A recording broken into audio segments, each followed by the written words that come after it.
जी अस्सलाम वालेकुम। इस वीडियो में हमने डिस्कस करना है आपका डोनेशन पर टैक्स क्रेडिट की कैलकुलेशन कि अगर कोई इंडिविजुअल, कोई पर्सन, कोई एओपी, कोई कंपनी डोनेशन पे करता है एक टैक्स ईयर के दौरान, तो उस पर उसको गवर्नमेंट की तरफ से टैक्स रिलीफ किस तरह से मिलेगा और हम उस टैक्स रिलीफ को किस तरह से कैलकुलेट करेंगे और कौन-कौन सी डोनेशंस को आई गवर्नमेंट आपकी अलाउ करती है और कौन-कौन सी डोनेशंस को गवर्नमेंट आपकी अलाउ नहीं करती। ये person is entitled to a tax credit in respect of any sum paid. अब वो कौन सा सम पेड है और किसको पे कर रहा है, हमने सबसे पहले वो देखना है कि कौन-कौन सी डोनेशंस, अगर हम किस इंस्टीट्यूशन को डोनेशन पे करें तो हमें क्या मिलेगा, टैक्स क्रेडिट मिलेगा। ये अगर आप किसी एजुकेशन बोर्ड को डोनेशन पे करते हैं, किसी एजुकेशन बोर्ड को पे करते हैं, यूनिवर्सिटी को पे करते हैं जो कि पाकिस्तान में एस्टेब्लिश्ड है और किसके अंदर एस्टेब्लिश्ड है, फेडरल या प्रोविंशनल लॉ के अंदर बनी हुई है, तो उस रिलीफ पे, उस डोनेशन पे आपको टैक्स क्रेडिट मिल सकता है। अगर आप किसी एजुकेशनल इंस्टीट्यूशन को, हॉस्पिटल को या रिलीफ फंड को अगर पे करते हैं डोनेशन, तो फिर भी आपको डोनेशन पे टैक्स क्रेडिट मिल सकता है। उसके अलावा थर्ड है आपकी किसी एनपीओ, नॉन प्रॉफिट ऑर्गेनाइजेशन, किसी एनजीओ वगैरह को अगर आप डोनेशन पे करते हैं तो फिर आपको टैक्स क्रेडिट मिल सकता है। अगर आपने डिडक्टेबल अलाउंस वाली वीडियो देखी हो तो उसमें मैंने डिस्कस किया था कि आपकी जो डोनेशन है ये आपका डिडक्टेबल अलाउंस भी है और आपका टैक्स क्रेडिट भी है। हम मैंने वहाँ पर ये भी कहा था, जब हम टैक्स क्रेडिट्स की वीडियो में डिस्कस कर रहे होंगे डोनेशन को, तब हम देखेंगे कि डोनेशन, कौन सी डोनेशंस पे हमें डिडक्टेबल अलाउंस मिलता है डायरेक्ट और कौन सी डोनेशंस पे हमें टैक्स क्रेडिट मिलता है। इस वीडियो में हम वो भी डिस्कस करेंगे। तो ये मतलब क्या हुआ कि जो हम डोनेशन करते हैं, अपने पड़ोसियों को देते हैं, इन कैश दे रहे होते हैं, मोहल्ले वालों को दे रहे होते हैं, उस डोनेशन पे हमें टैक्स क्रेडिट अलाउ नहीं होगा। ये जो 3 कैटेगरीज़ हमने डिस्कस की हैं यहाँ पर, अगर हमारी डोनेशन इन तीनों में से किसी एक को हमने पे की है, तो तभी क्या होगी, हमें डोनेशन पर टैक्स क्रेडिट अलाउ होगा। फिर हम देखते हैं कि amount of a person's tax credit allowed for a tax year shall be computed according to the following formula. हमारा जो टैक्स क्रेडिट है डोनेशन पे, हम इस तरह से कैलकुलेट करते हैं। हमारा टैक्स क्रेडिट क्या होगा, A divided by B multiply by C. अब हमने क्या करना है, ए की वैल्यू कैलकुलेट करनी है, बी की वैल्यू डिटरमिन करनी है एंड सी की वैल्यू डिटरमिन करनी है, और फिर उन तीनों की वैल्यू हमने यहाँ पर इस फार्मूला में पुट कर देनी है। जो हमारी वैल्यू होगी, जो हमारी अमाउंट आएगी टैक्स क्रेडिट की, उसको हमने जाकर टैक्स पेएबल में टैक्स लायबिलिटी से लेस कर देनी है। कौन सी टैक्स लायबिलिटी, जब आपने टैक्सेबल इनकम में से डिडक्टेबल अलाउंसेस को लेस किया था, तो उसके पास, आपके पास आ गई थी नेट टैक्सेबल इनकम। उस टैक्सेबल इनकम पे आपने रेट लगाकर, टैक्स के रेट लगाकर टैक्स पेएबल कैलकुलेट किया था। अब उस टैक्स पेएबल में आपने फिर से जाकर आपने क्या करना है, टैक्स क्रेडिट ऑन डोनेशंस को आपने जाकर लेस करना है। अब यहाँ पर एक का क्या मतलब है, is the amount of tax assessed to the person for the tax year before allowance of any tax credit. अभी जो मैंने आपको टैक्स पेएबल की बात बताई है कि जो आप डिडक्टेबल अलाउंस लेस करने के बाद आपके पास जो टैक्सेबल इनकम बचती है, उस टैक्सेबल इनकम पे आप क्या करते हो, टैक्स पेएबल कैलकुलेट करते हो। तो आपने उस टैक्स पेएबल, उस वो क्या है आपकी, इस फार्मूला में आपकी वो अमाउंट क्या है, ए है, तो आपने वो वाला ए, वो टैक्स पेबल आपने क्या करना है, यहाँ पर पुट करना है। बी क्या है, is the person taxable income for the tax year. Taxable income क्या होती है, आपकी टोटल इनकम लेस आपकी एग्जेम्प्ट इनकम लेस आपके डिडक्टेबल अलाउंसेस। तो डिडक्टेबल अलाउंस लेस करने के बाद जो आपकी टैक्सेबल इनकम बचती है, तो बी, वो आपकी क्या है, बी की वैल्यू है। अब सी हमने किस तरह कैलकुलेट करना है, सी इज द लेसर ऑफ, मतलब सी को कैलकुलेट करने के लिए हमें 3-4 वैल्यूज होंगी, हम उनमें से जो लेसर होगी वो हम क्या करेंगे, सी की वैल्यू को एज ए काउंट करेंगे। The total amount of the person donation, मतलब जो पर्सन डोनेशन की है टोटल अमाउंट, चाहे उसने पेमेंट की है, कैश पे की है, या उसने कोई प्रॉपर्टी दी है, कोई ऐसी चीज़ दी है जिसकी फेयर मार्केट वैल्यू में चाहिए होगी, जैसे कि उसने गाड़ी को डोनेट कर दी है, जैसे कि उसने, जैसे अभी अगर हम देखें कोरोना वायरस चल रहा है तो हम क्या डोनेट कर रहे हैं, किट्स डोनेट कर रहे हैं, हम क्या डोनेट्स कर रहे हैं, पीपीस डॉक्टर्स को डोनेट कर रही हैं हम, तो वो क्या है, उनकी हम फेयर मार्केट वैल्यू फिर उसमें कैलकुलेट करेंगे। वेयर द पर्सन इज, तो हम क्या कंपेयर करेंगे, हम करेंगे कि जो हमने टोटल कंट्रीब्यूशन, टोटल जो हमने डोनेशन पे की है वो, या इंडिविजुअल और association of person 30% of taxable income. अगर इंडिविजुअल है या एओपी है तो हम जो टैक्सेबल इनकम है जो हमारी बी है यहाँ पर, उसका हम 30% लेंगे। या अगर कंपनी है तो कंपनी के केस में हम क्या लेंगे, उस टैक्सेबल इनकम का, कंपनी की टैक्सेबल इनकम का 20% लेंगे। हम सपोज करते हैं कि हमारा क्या है, इंडिविजुअल की हम टैक्सेशन कर रहे हैं, हमारे सिलेबस में भी इंडिविजुअल की टैक्सेशन है, तो हम क्या अज्यूम करते हैं कि हमारी यहाँ पर डोनेशन की अमाउंट थी जो हमने एक्चुअल पे की थी, वो कितनी थी, 50,000 रुपये।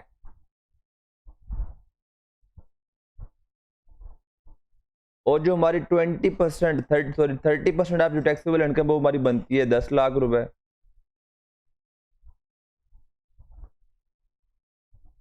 तो हमारे लिए क्या होगा, तो हम इनमें से सी, हमारी वैल्यू कौन सी होगी, हमारी सी की वैल्यू होगी 50,000 lesser of total contribution paid और 30% या 20% ऑफ टैक्सेबल इनकम जो भी पर्सन है उसके केस में। ये था आपका कैलकुलेशन का फार्मूला। अब हम यहाँ पे देखते हैं कि फेयर मार्केट वैल्यू हमने कौन सी लेनी है। फेयर मार्केट वैल्यू हमने उस डेट पर लेनी है जिस डेट पर हमने क्या किया है, डोनेशन पे की थी। मतलब जिस डेट पे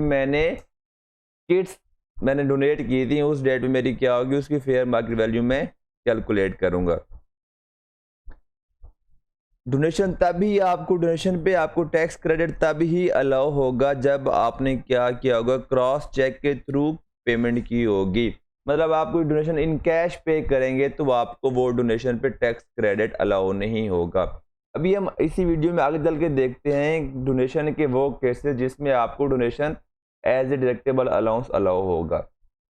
वहाँ पर जो क्रॉस चेक वाली पेमेंट वाली जो ये कंडीशन है ये इम्प्लीमेंट नहीं होती, उसमें आपको एक्सेप्शन है। अगर आप उन इंस्टीट्यूशंस को थ्रू कैश भी पेमेंट कर दो तो फिर भी आपको डिडक्टेबल अलाउंस अलाउ होगा। अब यहाँ पर हम देखते हैं कि donation as a deductible allowance किस तरह से हमें अलाउ है।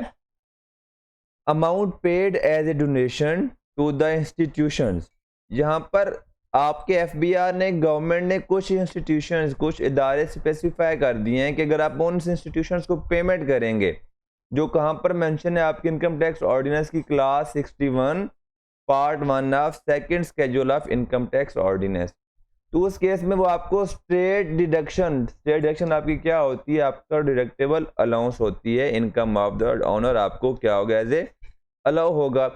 अब वो इंस्टीट्यूशंस कौन से हैं, अब उनकी लिस्ट, उनका नाम याद करना कैफ 6 के सिलेबस में नहीं है। तो जब वो आपको क्वेश्चन में देगा तो आपको बताएगा कि ये जो इंस्टीट्यूशन है ये कहाँ पर मेंशन है, class 61 part 1 of second schedule. मैं आपको एग्जांपल के तौर पर नाम बता देता हूँ। आपका जो इंस्टीट्यूशन है शौकत खानम मेमोरियल ट्रस्ट, अगर आप शौकत खानम को जाकर अगर आप शौकत खानम को कोई आप डोनेशन देते हो पूरे टैक्स ईयर के दौरान, तो वो डोनेशन की अमाउंट आपको as a direct deductible allowance allow होगा। अगर आप अखुवत फाउंडेशन को कोई टैक्स डोनेशन पे करते हो तो वो डोनेशन की अमाउंट आपको डायरेक्ट डिडक्टेबल अलाउंस अलाउ होगा। अगर आप ईदी फाउंडेशन को कोई पेमेंट करते हो, ईदी फाउंडेशन बहुत बड़ी फाउंडेशन है, अगर आप उसको कोई डोनेशन पे करते हो तो वो डोनेशन आपको डायरेक्ट डिडक्टेबल अलाउंस अलाउ होगा। इस तरह और भी काफ़ी सारे इंस्टीट्यूशन है पाकिस्तान में जिसमें कि जिसको डोनेशन अगर आप पे करें तो आपको डायरेक्ट डिडक्शन क्या होगी, वो अलाउ करते हैं। लेकिन दो amount donated shall not exceed, लेकिन यहाँ पर भी डोनेशन के अमाउंट पे एक लिमिट है जो आपको डिडक्शन अलाउ होगी। वो किस तरह आप कैलकुलेट करेंगे, 30% of the taxable income in case of individual and AOP, 20% in case of a company. और यहाँ पर जो पेमेंट है, the condition of payment through banking channel is not applicable for donations to permissible deductions. अभी मैंने आपको इसी video में बताया था कि कुछ डोनेशंस हैं जहाँ पर आपको कैश की पेमेंट नहीं है, तो आपको जहाँ पर कैश पेमेंट कोई रिस्ट्रिक्शन नहीं है, आप कैश में पेमेंट कर सकते हो। मतलब क्या है, अगर आप ऐसे इंस्टीट्यूशन को डोनेशन पे कर रहे हो जिस डोनेशन पे आपको डिडक्टिबल अलाउंस अलाउ होगा, तो उन इंस्टीट्यूशंस को आप कैश में भी डोनेशन पे कर सकते हो। और आप अगर ऐसे इंस्टीट्यूशन को डोनेशन पे कर रहे हो जिस पर आपको टैक्स क्रेडिट मिलेगा, तो वो डोनेशन आपने लाजमी क्या करनी है, थ्रू बैंकिंग चैनल पे करनी है। अगर आप थ्रू कैश पे करते हो तो आपको टैक्स क्रेडिट अलाउ नहीं होगा। अभी हम एक एग्जांपल करते हैं जिससे हम क्या करते हैं, सीखते हैं कि हमने डोनेशन का टैक्स क्रेडिट और डिडक्टेबल अलाउंस किस तरह से कैलकुलेट करना है। जी, मिस्टर हमजा है, उसने कंट्रीब्यूशन पे किए 1,50,000 रुपए की टू अप्रूव्ड इंस्टीट्यूशन। अब ये अप्रूव्ड इंस्टीट्यूशन दोनों हो सकते हैं, एक कौन सा टैक्स क्रेडिट वाला, दूसरा कौन सा डिडक्टेबल अलाउंस वाला। His total income from the business during the tax year 2020 is 1800. Calculate Hamza's taxable income and tax liability considering that the donations are made to. जी, यहाँ पर उसने दोनों एग्जांपल हम देखेंगे कि कौन से केस में हमने किस तरह से वर्किंग करनी है। अब पहली जो ऑप्शन है उसने पे की है उन इंस्टीट्यूशंस को जिन पर हमें डायरेक्ट डिडक्टिबल अलाउंस पे रिलीफ मिलता है। उन्हें यहाँ पर खुद डायरेक्ट मेंशन कर दिया है कि institution specified in class 61 of part 1 of second schedule, तो आपको यहाँ पर क्या होगा, डायरेक्ट डिडक्टिबल अलाउंस अलाउ होगा।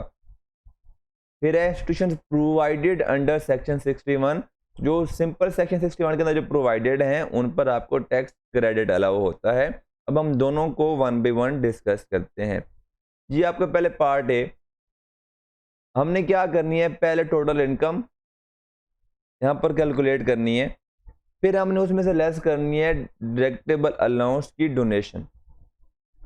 हमें पता है कि हमारी डोनेशन एज डिडक्टिबल अलाउंस, क्योंकि हमारी डोनेशन हमें जो पे की 1,50,000 रुपए है, हम यहाँ पर क्वेश्चन में है कि हमने किसको पे की है, क्लास 61 वालों को पे की है, तो फिर वो हमें क्या होती है, डायरेक्ट डिडक्टिबल अलाउंस अलाउ होती है। तो हमने ये भी अभी देखा था कि हमारी जो डोनेशन है अंडर क्लास 61 वो 30% ऑफ टैक्सेबल इनकम इंक्रीज नहीं करेगी। तो यहाँ पर अगर हम देखें तो ये 150,000 बनती है, तो ये 30% से कम है, तो हमें सारे का सारी जो हमारी डोनेशन है वो हमें as a deductible allowance allow होगी। तो हमारी टैक्सेबल इनकम कितनी बन जाती है, 16,50,000 रुपए। इस पे हम क्या कैलकुलेट करेंगे, टैक्स पेबल कैलकुलेट करेंगे। हमारा 12 लाख पे जो टैक्स बनता है वो बनता है 70,000 रुपए। जो 12 लाख से अमाउंट इंक्रीज कर ली 4,50,000 रुपए, उस पर हमारा रेट है 15%। तो हमारी टोटल जो लाइबिलिटी बनती है वो 137,500 बनती है। ये था आपका, इसके अंदर हम डोनेशन को इस तरह से क्या करेंगे, डील करेंगे। अगर हमने डोनेशन पे की होगी class 61 part 1 of second schedule. अभी हम दूसरी देखते हैं कि डोनेशन के केस में जिसमें हमें टैक्स क्रेडिट अलाउ होगा, उसमें हम किस तरह से कैलकुलेशन करेंगे। हमारी टोटल इनकम कितनी है, टैक्सेबल इनकम हमारी कितनी है, 18 लाख रुपए। इस पे हम क्या करेंगे, टैक्स लायबिलिटी कैलकुलेट करेंगे। 12 लाख पे 70,000 रुपए, 6 लाख पे 90,000, टोटल हमारी टैक्स लायबिलिटी बन गई 1,60,000 रुपए। अभी हमने यहाँ पर क्या करना है, इसके ऊपर टैक्स क्रेडिट कैलकुलेट करना है। किसका, डोनेशन का। फार्मूला क्या है हमारा, A divided by B multiply by C। हमने कहा था A क्या होगा, tax liability before deduction of any tax credit. ये वो टैक्स लायबिलिटी है, क्योंकि हमने जस्ट अभी टैक्सेबल इनकम पे क्या कैलकुलेट किया, टैक्स लायबिलिटी कैलकुलेट की है। तो हमने यहाँ पर A को ये वैल्यू लेनी है, ये हमारी क्या है, A है। और B क्या है, पर्सन की टैक्सेबल इनकम, तो हमारा B की वैल्यू हो गई ये। अभी हमने क्या करना है, C की वैल्यू कैलकुलेट करनी। उसके लिए मैंने यहाँ पर वर्किंग छोटी सी नीचे बनाई हुई है, देखते हैं। सी हमारी क्या होती है, टोटल हमारी जो कंट्रीब्यूशन, टोटल डोनेशन जो हमने पे की होती है, वो अमाउंट ऑफ डोनेशन हमारी यहाँ पर कितनी है, 1,50,000 रुपए। या फिर हमारा यहाँ पर इंडिविजुअल है, तो हम कंपेयर करेंगे 30% of taxable income in case of individual हमारी बनती है 5,40,000 रुपए। इन दोनों में से जो लोअर है वो हमारा क्या होगा, सी की वैल्यू होगी। तो एलिजिबल अमाउंट हमारी क्या है, 1,50,000, तो सी की वैल्यू हमारी कितनी है 1,50,000। अभी हम टैक्स क्रेडिट कैलकुलेट करते हैं 1,60,000 ए, 18 लाख बी एंड 150,000 सी। तो हमारा जो टैक्स क्रेडिट बनता है, हमें जो टैक्स रिलीफ मिल रहा है वो है 13,3333 रुपए। तो हमारी जो नेट पेबल बनता है इस टैक्स क्रेडिट के बाद, अगर हमारा कोई और क्रेडिट नहीं है, हमारा कोई और टैक्स रिलीफ नहीं है, तो हमें जो यहाँ पर टैक्स रिलीफ मिलेगा वो हमारी जो टैक्स लाइबिलिटी बनती है वो 146,000 बन रही है एंड 667 रुपीज़। ये थी आपकी डोनेशन। डोनेशन को हम किस तरह से एज ए टैक्स क्रेडिट में कैलकुलेशन करते हैं और डोनेशन की हम किस तरह से डिडक्टेबल अलाउंस में वर्किंग करते हैं, कैलकुलेशन करते हैं। बाकी हम जो टैक्स क्रेडिट्स हैं उनकी सेपरेट वीडियोस में उनको हम डिस्कस करेंगे। आज की वीडियो के लिए it is more than enough.